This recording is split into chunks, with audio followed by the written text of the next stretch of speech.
Bonjour, je suis ravie de vous retrouver sur la chaîne de la Fée pour une petite création sur le thème de l'automne.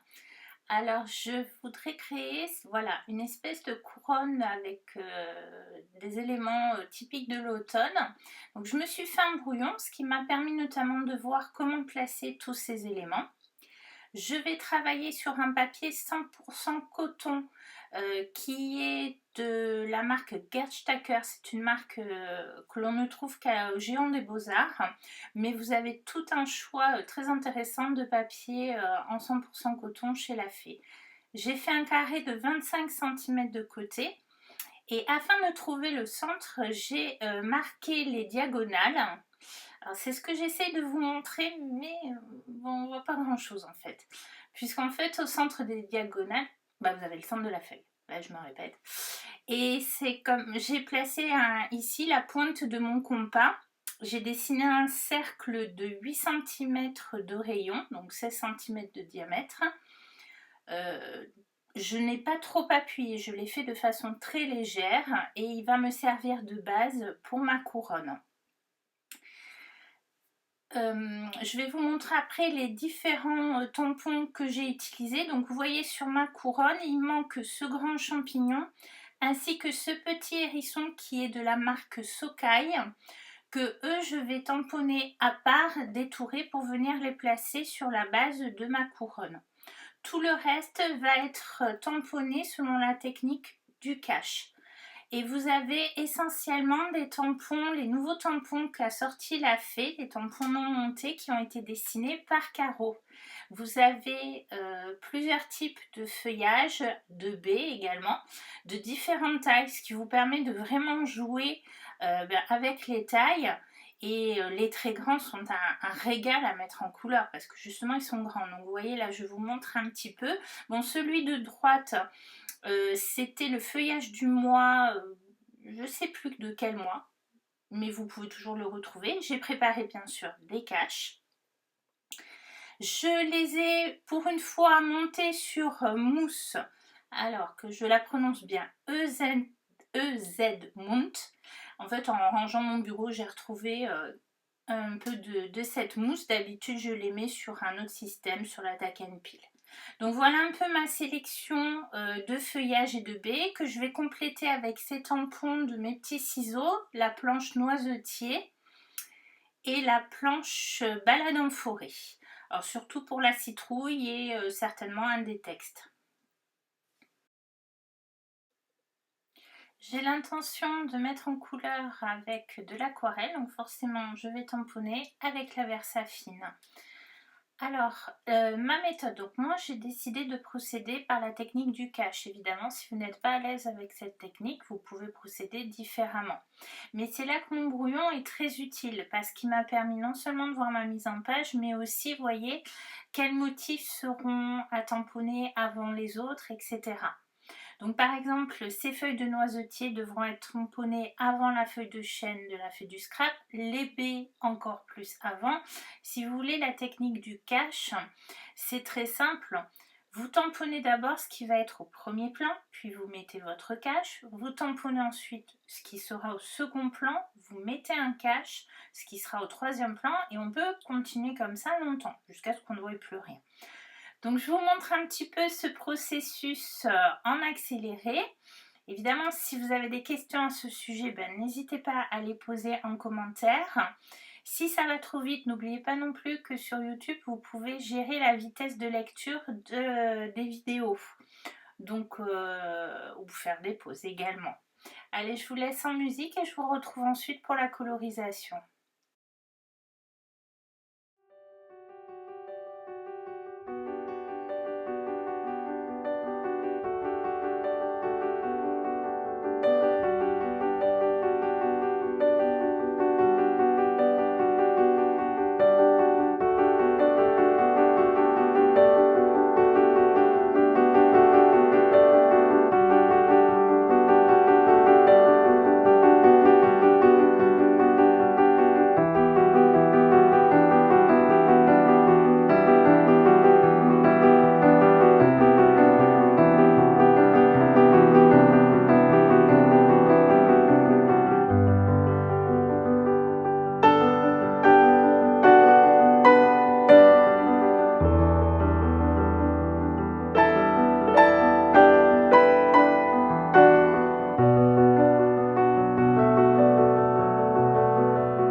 Donc lorsque les tamponnages sont terminés, vous voyez là avec mon doigt, je vérifie que l'encre est bien sèche, c'est-à-dire que je pose mon doigt et je regarde s'il ne reste pas une empreinte. J'ai passé plusieurs fois le heat gun, mais sur du papier 100% coton de qualité, surtout les grains fins, l'encre met beaucoup plus de temps à sécher, la Versafine, parce que je pense que le papier l'absorbe. Et vu que je veux gommer mes traits, mon cercle que j'ai fait au crayon, si je gomme et que l'encre n'est pas sèche, forcément j'aurai des traces. Il faut absolument enlever les coups de crayon avant de mettre l'aquarelle, puisqu'une fois l'aquarelle posée, vous ne pourrez plus gommer, ce sera terminé. Et vous avez quand même des traits de crayon qui vont passer au milieu des feuillages, donc c'est pas très joli. Alors là, j'ai utilisé une gomme classique. D'habitude, j'utilise une gomme qu'on appelle mie de pain, qui ne fait pas justement de petits déchets comme les gommes traditionnelles. C'est pour ça que vous me voyez passer le pinceau pour là encore ne pas faire trop de bêtises et enlever les traces.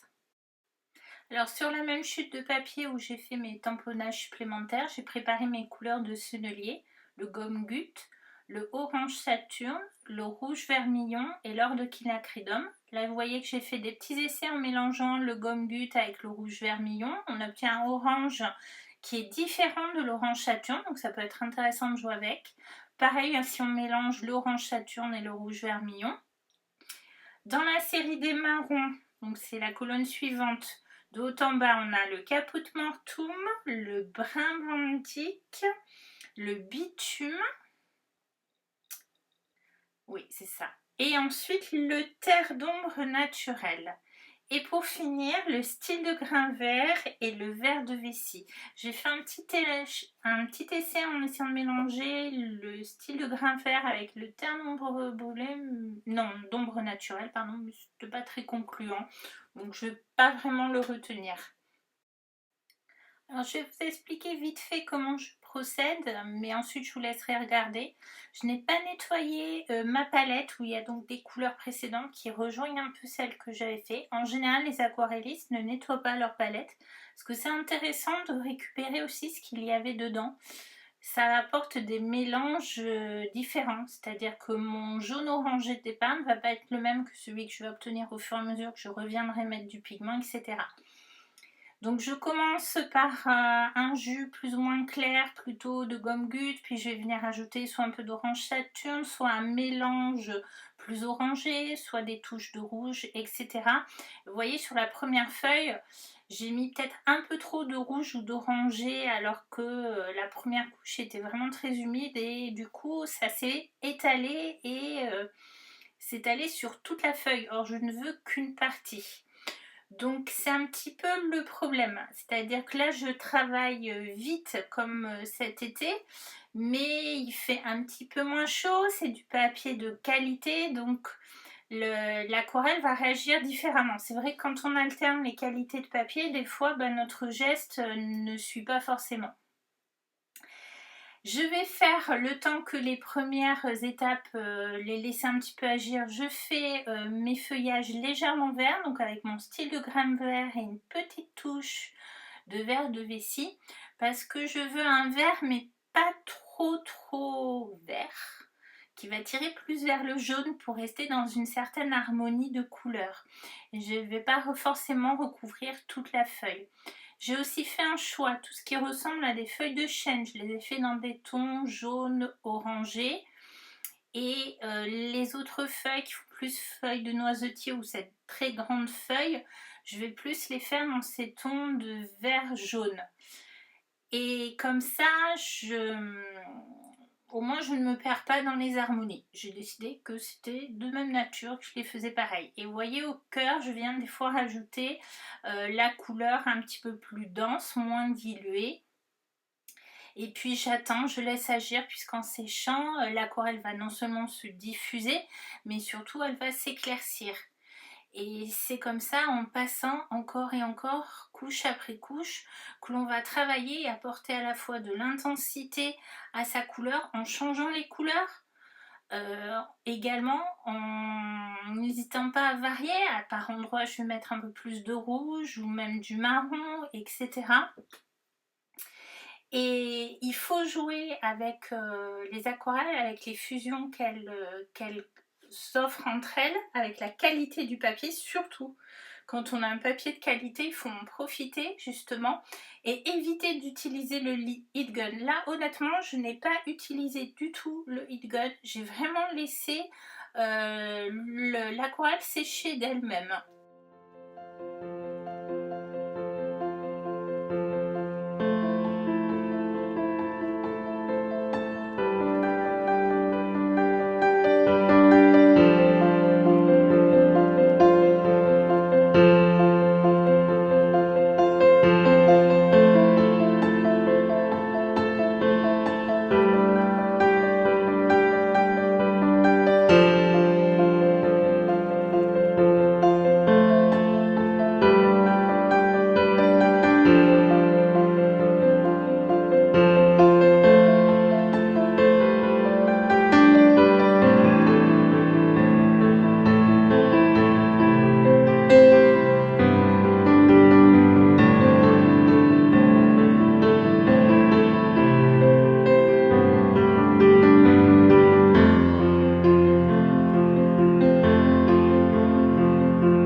Alors voilà un petit peu le résultat.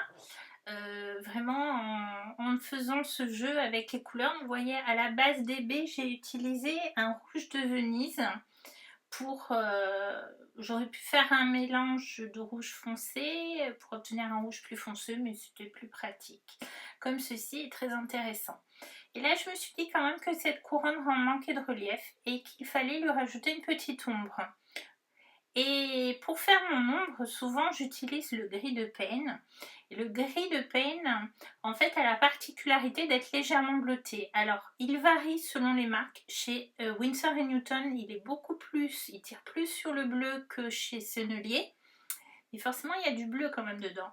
Et en voulant le mélanger un peu au marron pour rester dans les tonalités de la couronne, j'obtenais une couleur intéressante, mais qui n'allait pas.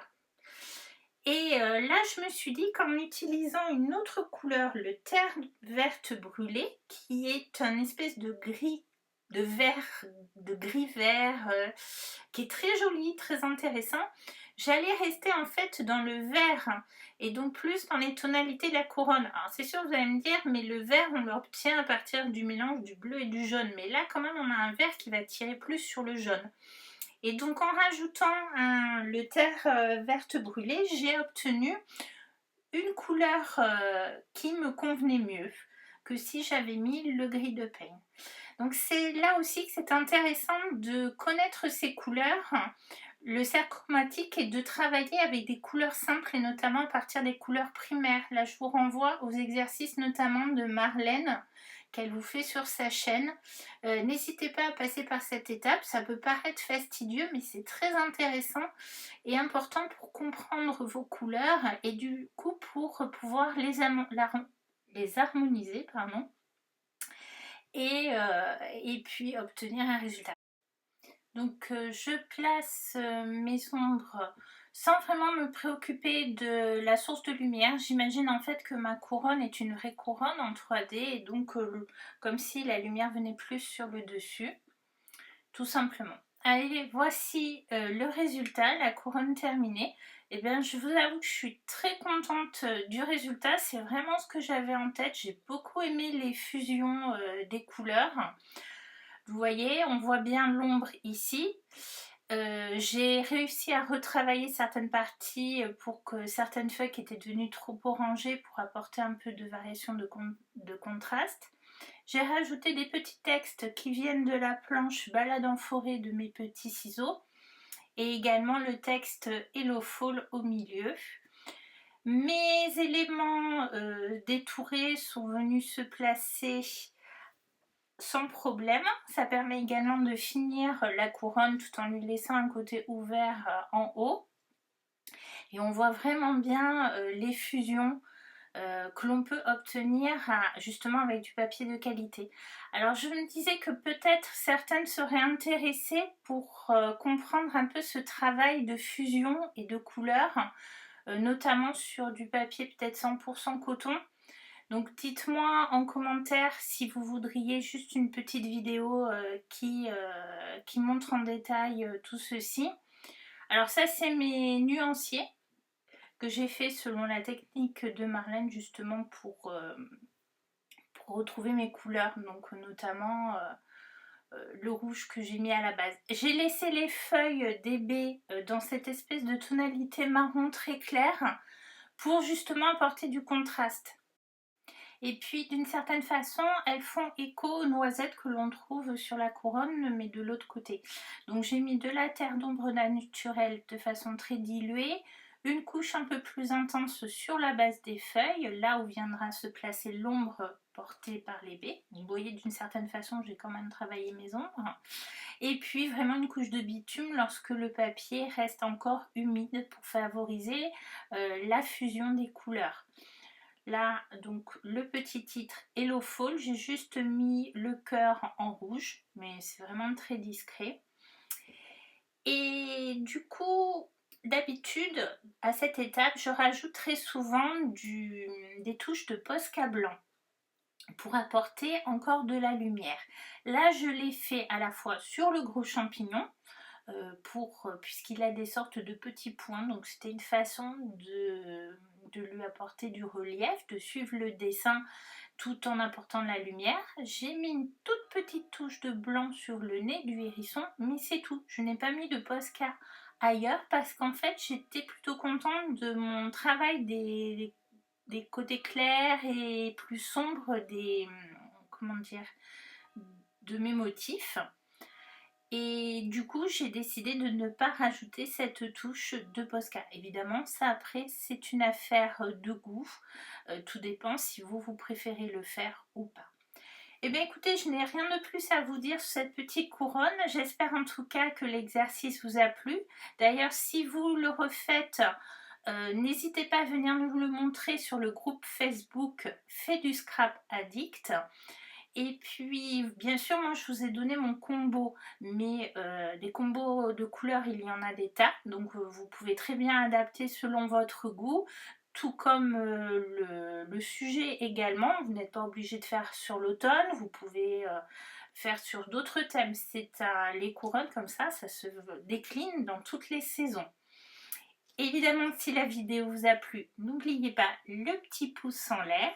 Et puis je vous dis à bientôt pour de nouvelles créations pour la fée du scrap. Merci.